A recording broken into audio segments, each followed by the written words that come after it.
Hey everybody, David here from He Said, She Said. Well, I mentioned to you last time that I had about half a dozen different workbench related projects that I had in mind to sort of furnish the woodshop side of our creative space here, and what you see behind me is the beginnings of one of them.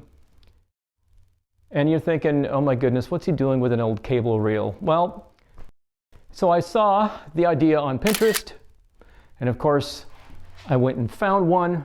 And to begin with, it was actually a little bit too wide, or actually too tall for what I wanted to have for a finish worktop height. So I took it all apart, and from the slats in the middle, I actually took this much length off of all of them. So putting it all back together, I was suddenly struck with the fact that what holds this all together is these long bolts. Now, to cut the bolt down to length, that was an easy task. What I didn't anticipate is that I would have to rethread the ends of these things in order to be able to put a nut back on there to pull the entire assembly together. So this is the step that we're at today, adding threads to these giant bolts. And I think what we'll do is we'll start at the bench grinder, put just a bit of a bullnose around the edge of that thing. That'll make it easy on myself when it comes to getting the die started for cutting threads through this thing. Let's see how it comes together.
Alright, so I did one quick test off camera with one of these and learned quite a bit. First of all, the idea of putting a little bit of a bevel on these with a bench grinder was a good idea, but the taper that I had done the first time around actually wasn't steep enough, so I decided to run them through the grinder again and put just a little bit more of a bevel on these. We'll see how this goes.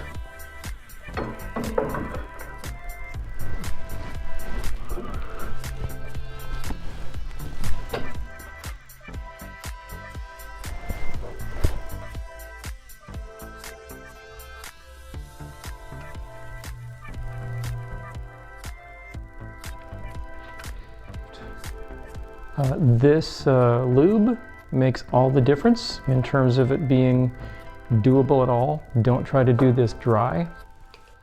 And of course, once upon a long time ago, I had need to retap threads for something. So I had this inexpensive tool and die set that I bought at Harbor Freight.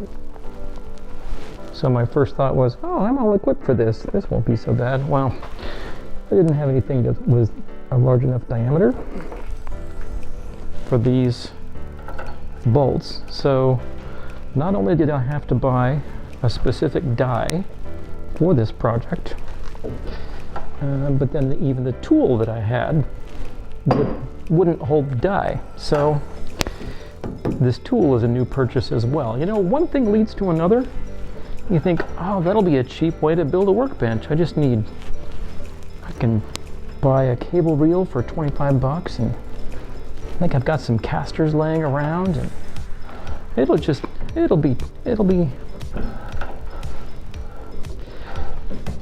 a fun little frugal upcycle project. Well, you know, best laid plans. So the key really seems to be not only the lube, but to take a little bit off and then double back and then shear off the burrs that you cut, and then take a little bit more, not even a quarter turn, come back. This steel is pretty hard, so we're just taking it a little bit at a time. And boy, changing that taper on the leading edge of this bolt did make a huge difference.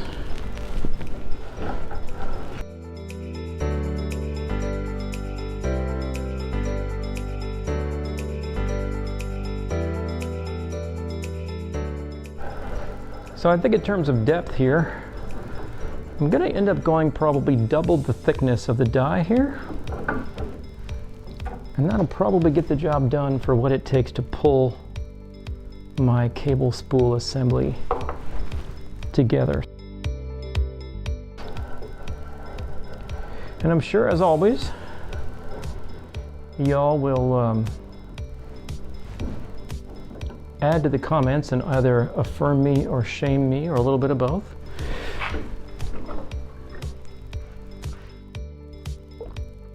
But not bad for an amateur. I think this will get the job done. And well, 6 more to do.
Well, have you ever had that feeling that you were hoping something would work out a certain way and then it actually did? I'm feeling that way right now. I think this came out exactly like I was hoping for, plus a few added bonuses that I didn't anticipate. The actual build process was a lot of fun. I like the end look of it, just the aesthetic of it. And of course it's extremely functional, and it was very rewarding seeing these tools that previously hadn't had a home in this space, now they have a place.